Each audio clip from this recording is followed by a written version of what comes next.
नमस्कार विद्यार्थी मित्रांनो, तुमचे माझ्या मिशन नवोदय या यूट्यूब चॅनलमध्ये स्वागत आहे। आज आपण जवाहर नवोदय विद्यालय प्रवेश परीक्षेमधील विभाग 2 अंकगणित या विषयातील स्वाध्याय 1.1 मधील प्रश्नांवर चर्चा करणार आहोत। त्यापूर्वी आपण जवाहर नवोदय विद्यालय प्रवेश परीक्षेचे स्वरूप काय आहे ते थोडक्यात समजून घेऊया। या परीक्षेमध्ये 3 विभाग असतात। एक आहे मानसिक क्षमता चाचणी, दुसरा विभाग आहे अंकगणित आणि तिसरा आहे भाषा। मानसिक क्षमता चाचणीवर 40 प्रश्न विचारले जातात, अंकगणितावर 20 प्रश्न विचारले जातात आणि भाषेवर 20 प्रश्न विचारले जातात। मानसिक क्षमता चाचणीमधील 40 प्रश्नासाठी 50 गुण आहेत, अंकगणितामधील 20 प्रश्नासाठी 25 गुण आहेत आणि भाषेमधील 20 प्रश्नासाठी 25 गुण आहेत। एकूण प्रश्नसंख्या होते 80 आणि गुण होतात 100, म्हणजे एका प्रश्नाला 1.25 गुण आहेत आणि या परीक्षेसाठी वेळ आहे 2 तास। तर मानसिक क्षमता चाचणीमधील प्रश्न हे फक्त आकृत्यावरती असतात आणि अंकगणितामधील प्रश्न गणितावर असतात, गणितावरील उदाहरणे असतात आणि भाषेमधील प्रश्न हे उतार्यावर असतात। 4 उतारे विचारले जातात आणि त्यावर प्रश्न विचारतात। भाषेमध्ये व्याकरणाचा अजिबात समावेश नाही। तर असं हे जवाहर नवोदय विद्यालय प्रवेश परीक्षेचं स्वरूप आहे। तर यानंतर आपण अंकगणितामधील स्वाध्याय 1.1 मधील प्रश्नांवर चर्चा करणार आहोत। मग आपण स्वाध्याय 1.1 मधील प्रश्नांवर चर्चा करूया। पहिला प्रश्न आहे 7,53,357 ही संख्या पुढीलपैकी कोणती? आता ही संख्या आपण अगोदर लिहूया आणि या संख्येमधील जे अंक आहेत त्या अंकाचे स्थान आपण पाहूया। एकक, दशक, शतक, हजार, 10,000 आणि लक्ष, म्हणजे 7,53,357 ही अंकामध्ये दिलेली संख्या आहे ती आपल्याला अक्षरामध्ये ओळखायची आहे। आता पहिला पर्याय आहे ए 753,357, हा होऊ शकत नाही। बी पर्याय आहे 753,357, यातील 753,000 बरोबर आहे परंतु 357 हे चुकीचं आहे। पर्याय सी आहे 753,357, हा पर्याय बरोबर आहे। 753,000 आणि 357 म्हणून पर्याय सी हे उत्तर बरोबर आहे। चला तर आपण आता दुसरा प्रश्न पाहूया। 1, 4, 6, 8 आणि 9 हे अंक प्रत्येकी एकदाच वापरून त्यापासून बनवलेली सर्वात मोठी 5 अंकी संख्या कोणती? आपल्याला प्रश्नामध्ये 5 अंक दिलेले आहेत बघा, 1, 4, 6, 8 आणि 9। हे फक्त हे 5 अंक वापरूनच आपल्याला मोठी संख्या तयार करायची आहे, 5 अंकी। तर ज्यावेळेस आपण मोठी संख्या तयार करतो त्यावेळेस आपल्याला दिलेल्या अंकाचा उतरता क्रम लावला पाहिजे। उतरता क्रम लावायचा म्हणजे अगोदर दिलेल्या अंकामधून मोठे अंक सुरुवातीला लिहायचे। 9, 8, 6, 4 आणि 1 ही झाली 5 अंकी संख्या तयार। 98,641 ही संख्या तयार होते, म्हणजे पर्याय बी हे उत्तर आहे। आता पुढचा प्रश्न पाहूया। प्रश्न तिसरा आहे बघा, 5 अंकी लहानात लहान संख्या आणि 4 अंकी मोठ्यात मोठी संख्या यांच्यातील अंतर किती आहे? बघा मुलांनो, 5 अंकी लहानात लहान संख्या आहे 10,000 आणि 4 अंकी मोठ्यात मोठी संख्या आहे 9,999।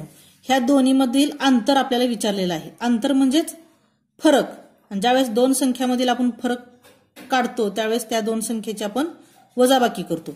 आता चला आपण वजाबाकी करूया।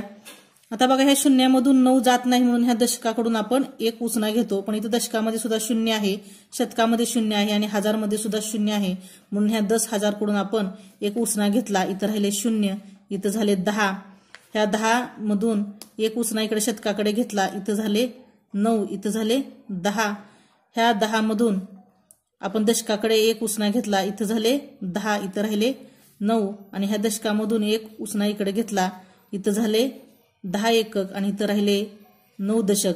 आता 10 मधून 9 गेले 1 राहिला, 9 मधून 9 गेले 0, 9 मधून 9 गेले 0 राहिले, 9 मधून 9 गेले 0 राहिले आणि 0शी 0 म्हणजे उत्तर आलं 1 म्हणजे पर्याय बी हे उत्तर येतं.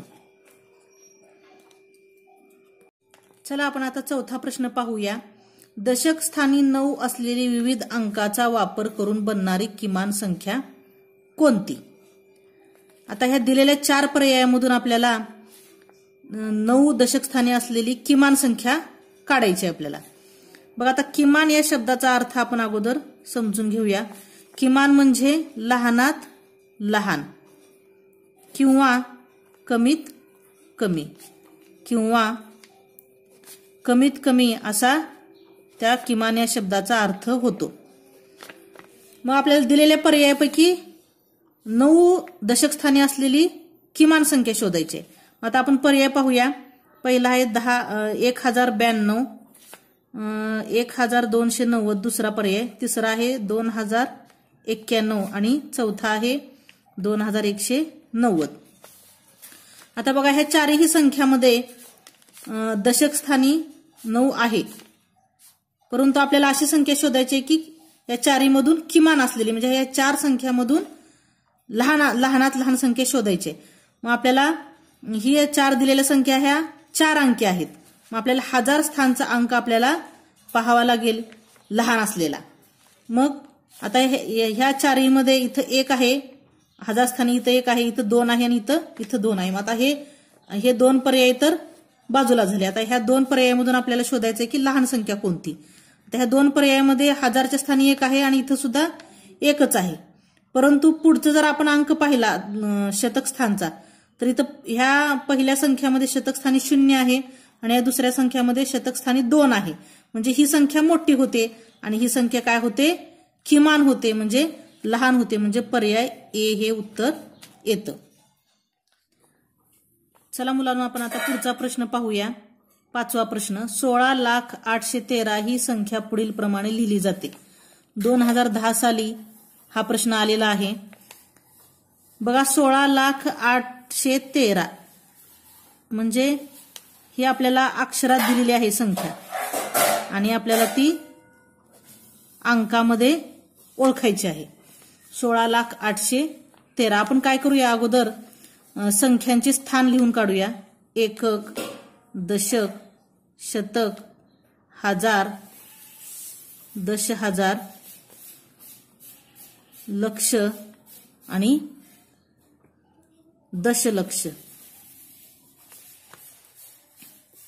आता आपण पहिला पर्याय पाहिला तर काय? पहिला पर्याय 16,08,13 म्हणजे 16,08,13 असा होतो. दुसरा पर्याय आहे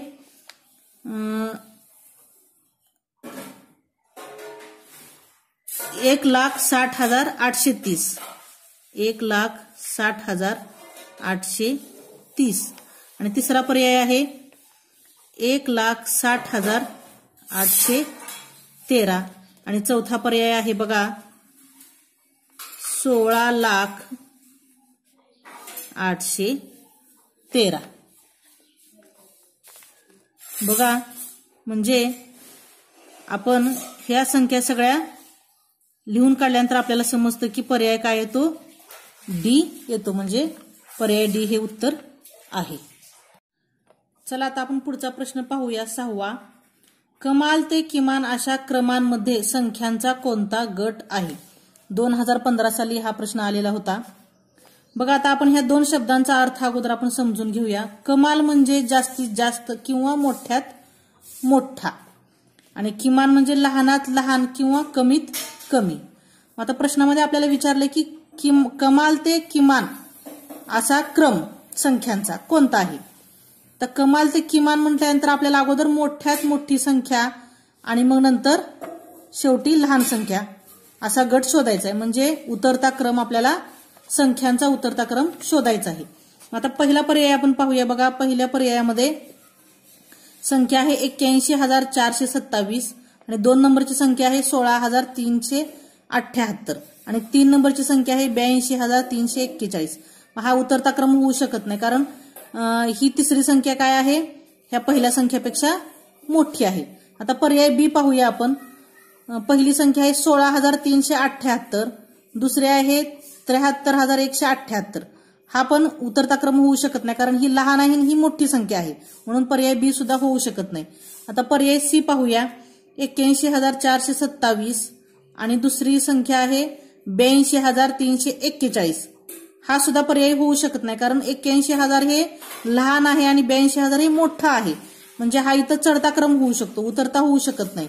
म्हणून आता पर्याय डी हे उत्तर येतं. तरी आपण पर्याय डी पाहूया. बघा, पहिली संख्या आहे 82,341, दुसरी आहे 81,427 आणि तिसरी आहे 63,178 आणि चौथी आहे 13,378. म्हणजे इथं संख्यांचा काय झालेला आहे, उतरता क्रम लावलेला आहे. म्हणजे कमाल ते किमान म्हणजे मोठ्यापासून लहानाकडे असा हा क्रम लावलेला आहे, म्हणून पर्याय डी हे उत्तर येतं.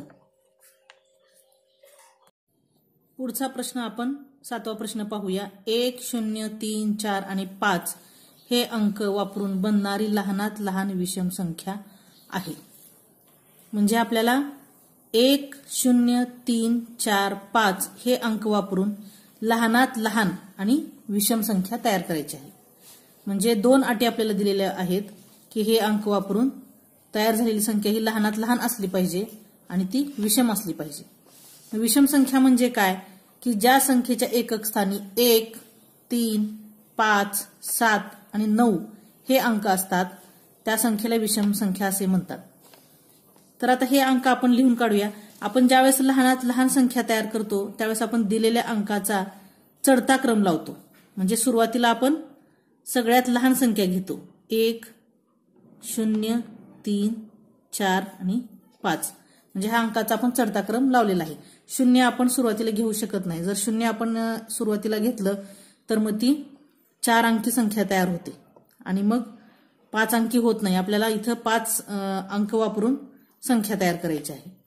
आणि आपण आता आपली ही संख्या तयार झालेली आहे 10,345. ही काय आहे, लहानात लहान सुद्धा आहे आणि विषम सुद्धा आहे.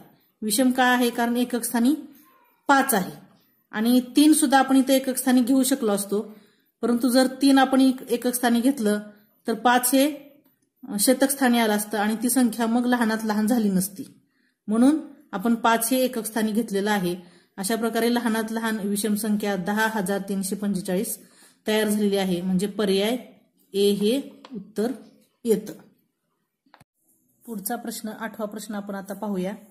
जर प्रत्येक ओळ, प्रत्येक स्तंभ आणि प्रत्येक कर्ण यामध्ये लिहिलेल्या संख्यांची बेरीज समान असेल तर एक्स, वाय आणि झेड यांच्या किमती क्रमशः लिहा. क्रमशः म्हणजे एक्स ची 1 नंबरला, वाय ची 2 नंबरला आणि झेड ची 3 नंबरला किंमत आली पाहिजे. हा प्रश्न 2014 साली आलेला होता. तर आता इथं बघा, ओळ म्हणजे ही आडवी ओळ आहे. 8, 1 आणि एक्स, 3 वाय आणि झेड आणि 4, 9, 2 ह्या ओळी आहेत.